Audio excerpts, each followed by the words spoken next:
brothers and sisters in ministry, brother priests and brother deacons, greetings from my room at the rectory of Holy Family St. Thomas Aquinas Parish on 9th Street in Brooklyn. I hope you are safe, and I hope that you are finding some measure of joy in connecting with colleagues in ministry and with your faithful, whom you so generously serve. What a gospel on which to reflect on this Sunday in the midst of the terrible pandemic we're all living through. In the raising of Lazarus, we see a confrontation between the divine Son of God and death. It's a story especially memorable to many of our faithful because it contains the shortest sentence in the New Testament, the two words, Jesus wept. But why would Jesus, who speaks of himself as having power over life and death, weep at the loss of his friend Lazarus? It's especially curious that the image of Jesus breaking down over the loss of life happens in the Gospel of John, in which his divinity is always in full display. Perhaps it's a reminder that being fully human and fully divine are, in the case of Jesus, something uniquely and completely compatible. But two other descriptions of Jesus' behavior in this dramatic story really capture my imagination. The first is Jesus' reaction to the weeping of Lazarus' sister Mary and the weeping of the neighbors of Mary and Martha and Lazarus. In verse 33, just prior to Jesus himself breaking down, we hear that he became perturbed and deeply troubled. Perturbed and deeply troubled. Now, the footnote in my New American Bible tells me that these words translate a startling phrase in Greek, which means literally, he snorted in spirit. In other words, Jesus became not merely upset, he became extremely agitated. We notice a repetition of the same reaction 5 verses later when Jesus arrives at the tomb of his friend. Of course, he has just heard some of the neighbors complaining that, well, he opened the eyes of the blind man. Why could he not save Lazarus, his friend? But something else disturbs Jesus beside this complaining. Something else elicits the deeply unsettled response as he stands before the grave of his friend. It's death, the smell of death. Whenever Jesus comes face to face with death, an illness that leads to death, he becomes uncharacteristically severe, stern. And we see it elsewhere in the gospel, earlier on in his ministry, when he heals lepers and others who are at death's door because they're profoundly sick. We see it in the next chapter of John's gospel when Jesus announces that his hour has finally arrived. And we see it in chapter 13 of John's gospel when he exposes Judas, his betrayer, who will now set in motion his own suffering.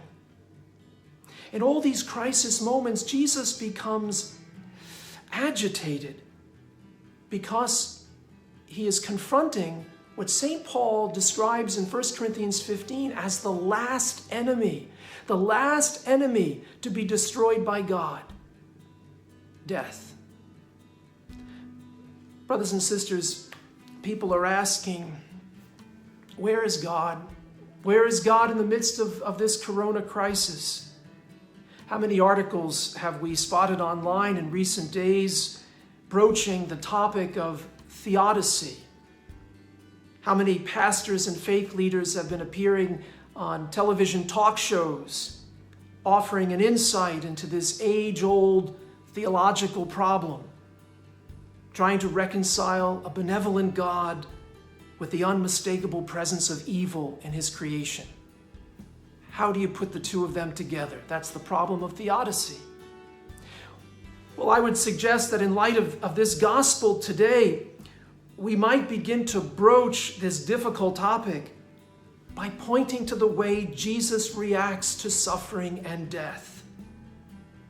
In the raising of Lazarus, he appears in the midst of the crisis, himself deeply troubled, just as we're deeply troubled these days. But he is also poised to confront the evil that harms human life, just as we want to confront that evil in all kinds of ways. He not only weeps at the consequences of an illness that took the life of his friend, he also stands ready to expose death as his weaker opponent, whose power over human life is only temporary. Of course, we are all understandably deeply unsettled by the threat of this virus. But you see, like Jesus, we can also confront the pandemic.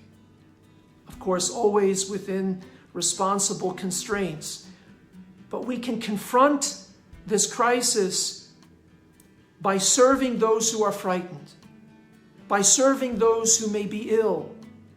We can make phone calls. We can Skype, as we've been doing. And when the time is right, we can go out of our homes again to minister in person to our people in need. And we can talk to them about that day. No wonder Jesus shouts to Lazarus, "Lazarus, come out of the tomb." That's the other detail that grabs me, that he shouts after the stone is moved away. And Jesus says that beautiful prayer of thanksgiving to the Father. John the Evangelist says, he cried out in a loud voice. Now the next time he will do that, cry out in a loud voice, is the moment before he expires on the cross. In Luke's narrative of the crucifixion, in the narrative of Luke's gospel, Jesus cried out the words, "Father, into your hands I commend my spirit." He shouted those words from atop the cross. The cross is the final confrontation with death. It is also the battlefield on which death is soundly defeated. What exposes death, what completely vanquishes death, is contained in those last words of Jesus. "Into your hands I commend my spirit."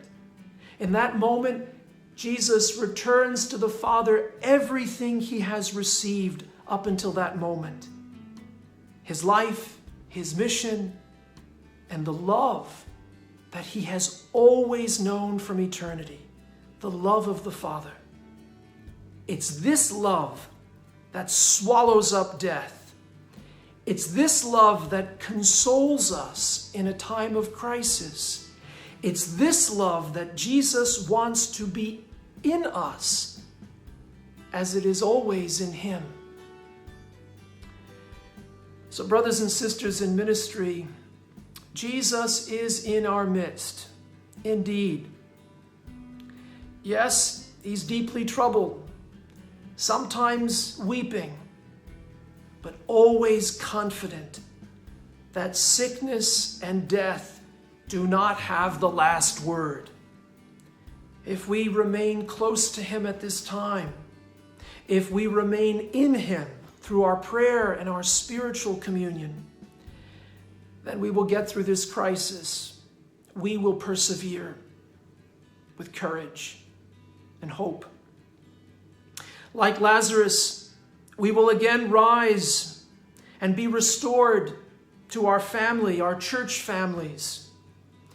Our doors of the church will open again, and the organ and the guitars will again fill our worship spaces with sounds of praise.